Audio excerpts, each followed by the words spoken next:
हाँ जी बेटा, तो आज हम डिस्कस करेंगे about acidity and basicity. Acidity and basicity, ठीक है। जब हम एसिडिटी बेसिसिटी की बात करते हैं तो मैं इसमें सबसे पहला टॉपिक जो ले रहा हूँ वो है एसिडिटी।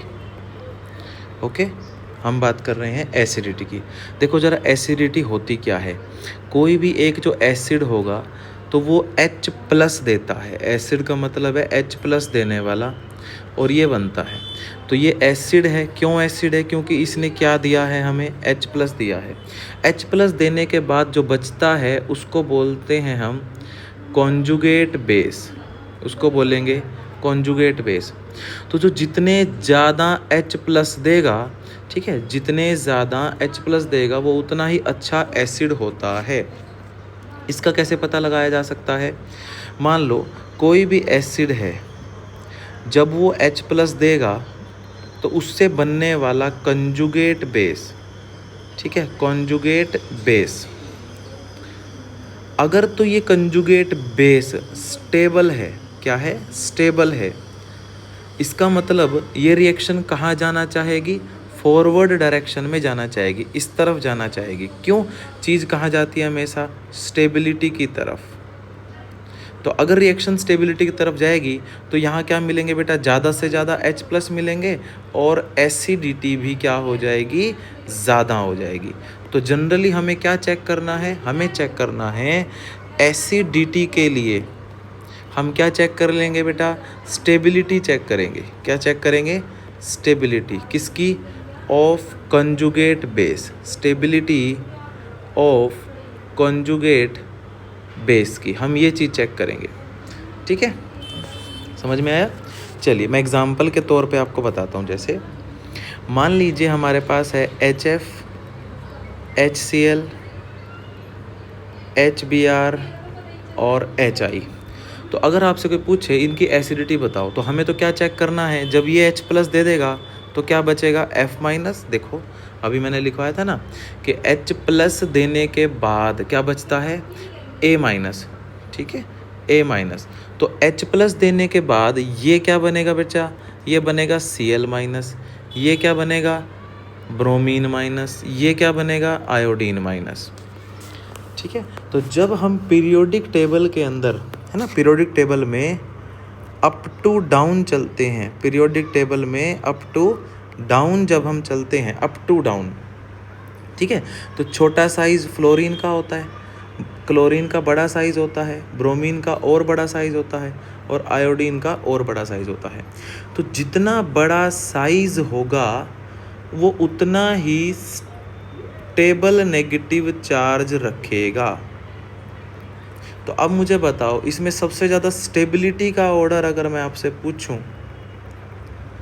तो स्टेबिलिटी का ऑर्डर होगा ये, यानी I- जो है वो सबसे ज़्यादा स्टेबल है, ठीक है। I- क्या हो गया, सबसे ज़्यादा स्टेबल हो गया। अगर I- सबसे ज़्यादा स्टेबल है तो हम क्या बोलेंगे बेटा, हम इसी को बोल देंगे HF, HCl, HBr और HI में HI जो है वो सबसे ज़्यादा एसिडिक हो जाएगा। क्या हो जाएगा, सबसे ज़्यादा एसिडिक हो जाएगा, ठीक है। ऐसे ही मान लीजिए H2O में और H2S में, तो ये होता है ऑक्सीजन, सल्फ़र, सेलेनियम, टेल्यूरियम और पोलोनियम। ऊपर से नीचे जाएंगे तो साइज़ बढ़ेगा, साइज़ बढ़ेगा तो नेगेटिव की स्टेबिलिटी बढ़ेगी। तो ये H दे देगा तो OH-, और ये H दे देगा तो SH-। अब बोलोगे इन दोनों में ज़्यादा स्टेबल कौन है, SH-। क्यों, इसका साइज़ बड़ा है। तो स्टेबल कौन हो जाएगा, SH-, और ज़्यादा एसिडिक कौन हो जाएगा, H2S। क्लियर है? ऐसे आप लोग चेक करना है। जैसे मान लो ये बेंजीन रिंग है, इस पे फिनोल लगा दिया और इस पे SH लगा दिया, तो ये H दे देगा, ये भी H दे देगा। H देने के बाद ऑक्सीजन पे माइनस आएगा और सल्फ़र पे माइनस आएगा। तो किस पे माइनस ज़्यादा स्टेबल है, सल्फ़र पे। तो ज़्यादा एसिडिक भी कौन हो गया, सल्फ़र, ठीक है। ऐसे आप चेक करना है आपको। और हम एसिडिटी में क्या देखते हैं, पीरियोडिक टेबल के अंदर, ठीक है, पीरियोडिक टेबल में जब आप लेफ्ट टू राइट चलते हो, क्या चलते हो, लेफ्ट टू राइट, जैसे कि CH4 है ना, CH4 कार्बन है ना, मीथेन बना दिया हमने। इसके बाद कौन आता है मेरे बेटा मीथेन के बाद में, जैसे अमोनिया, फिर आता है पानी H2O, फिर आता है HF, है ना, कार्बन, नाइट्रोजन, ऑक्सीजन, फ्लोरीन। हम ऐसे चल रहे हैं, लेफ़्ट टू राइट मूव कर रहे हैं हम। जब हम लेफ़्ट टू राइट मूव करते हैं तब आपको क्या देखना है, लेफ़्ट टू राइट मूव करते टाइम अब हमको देखना है इलेक्ट्रॉन नेगेटिविटी को। क्या देखेंगे, इलेक्ट्रॉन नेगेटिविटी देखेंगे। अब क्या देखेंगे, इलेक्ट्रॉन नेगेटिविटी। कैसे देखेंगे इलेक्ट्रॉन नेगेटिविटी, हमें पता है जब हम लेफ़्ट टू राइट मूव करते हैं तो इलेक्ट्रॉन नेगेटिविटी भी बढ़ती है। तो कार्बन, नाइट्रोजन, ऑक्सीजन और फ्लोरीन में किसकी इलेक्ट्रॉन नेगेटिविटी ज़्यादा है मेरे बच्चे, फ्लोरीन की। किसकी इलेक्ट्रॉन नेगेटिविटी ज़्यादा है, फ्लोरीन की इलेक्ट्रॉन नेगेटिविटी ज़्यादा है। चलो अब यहीं से आइडिया लगाते हैं। जैसे कि CH4 जब H दे देगा, मान लो इसने एक H दे दिया तो क्या बनेगा, ये CH3 माइनस। अमोनिया एक H दे देगा, क्या बनेगा, ये NH2 माइनस। वाटर एक H दे देगा तो बनेगा OH माइनस, और HF एक H दे देगा तो क्या बनेगा, F माइनस। अब हमें स्टेबिलिटी देखनी है तो कैसे देखेंगे, इलेक्ट्रॉन नेगेटिविटी से। तो ये तो ऑर्डर किसका हो गया, स्टेबिलिटी का, और जो ऑर्डर स्टेबिलिटी का है वही ऑर्डर किसका हो जाएगा, एसिडिटी का भी। ठीक है, वही ऑर्डर किसका हो जाएगा, एसिडिटी का भी हो जाएगा। एग्जाम्पल के तौर पे हम देखेंगे, जैसे HCl है और H2S है, हाइड्रोक्लोरिक एसिड है और H2S है।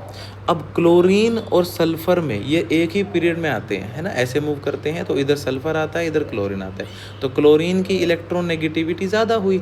अगर क्लोरीन की इलेक्ट्रॉन नेगेटिविटी ज़्यादा हुई तो ये ज़्यादा एसिडिक हो चुका है। ठीक है, ये ज़्यादा एसिडिक हो चुका है। ऐसे ही मान लीजिए आपको दे रखा हो ट्रिपल बॉन्ड, ठीक है, जैसे carbon triple bond carbon H, ऐसे ही आपको दे रखा हो डबल बॉन्ड, और एक आपको दे रखा हो सिंगल बॉन्ड। तो हम यहाँ क्या करेंगे, ये भी H निकाल के, एक एक H निकाल करके यहाँ क्या करेंगे, चेक करेंगे।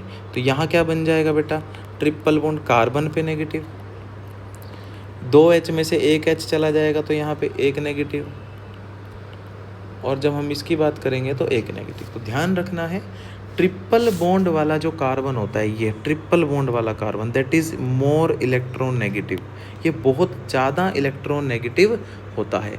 और अगर इसकी इलेक्ट्रॉन नेगेटिविटी ज़्यादा है तो मेरे बच्चे सबसे ज़्यादा एसिडिक कौन हुआ, ट्रिपल बॉन्डेड कार्बन। समझ रहे हो मेरी बात या नहीं।